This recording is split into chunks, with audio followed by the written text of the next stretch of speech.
Anybody know my son, understand he's a professional. Like, he's going to go into a meeting with headphones on. Like, y'all, come on, man.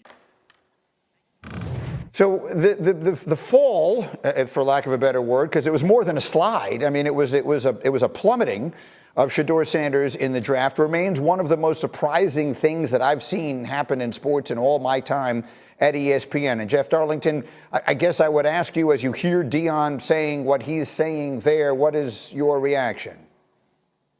Well, I certainly don't think I'm not interested in debating whether Deion's right about in terms of Shedeur and whether he had the right attitude in meetings. I think that, quite frankly, something happened. I don't know what it was. Maybe it's simply physical, where teams evaluated him not necessarily as a franchise quarterback right now. Maybe they didn't feel like he had the right attitude in meetings. Whatever the case may be, we know that Shedeur Sanders now is going into a situation where it will be more difficult. It will be more difficult because he's going into a quarterback room that is very crowded, one that will require distribution of reps to a number of different players.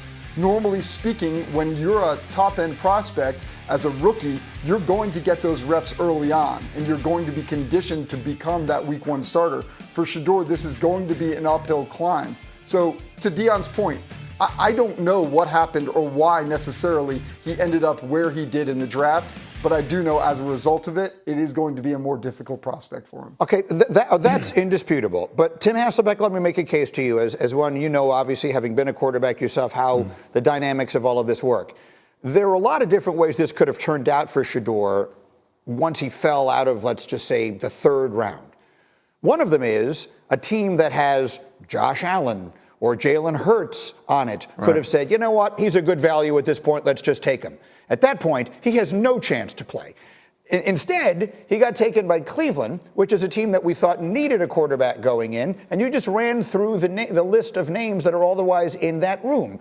Joe Flacco, Kenny Pickett, Dylan Gabriel, with no disrespect to any of them. It's not like any team in the NFL is saying, boy, I really envy them having those options at their disposal. So my counterpoint to what everyone else is saying, Tim, is this. If Shedeur Sanders if everything else was the same, but he had been drafted in the second round where we expected him to be, and all the other people were still there, we'd be expecting him to win this job. And maybe not week one, maybe they give that to one of the veterans, but eventually to become the quarterback. And I still believe that the path to that exists because nothing about him changed besides the number next to his name in the draft. Tim, what are your thoughts? Greeny, to your point, you're exactly right. Going to a spot that does not have an entrenched starter is a benefit to any quarterback because at least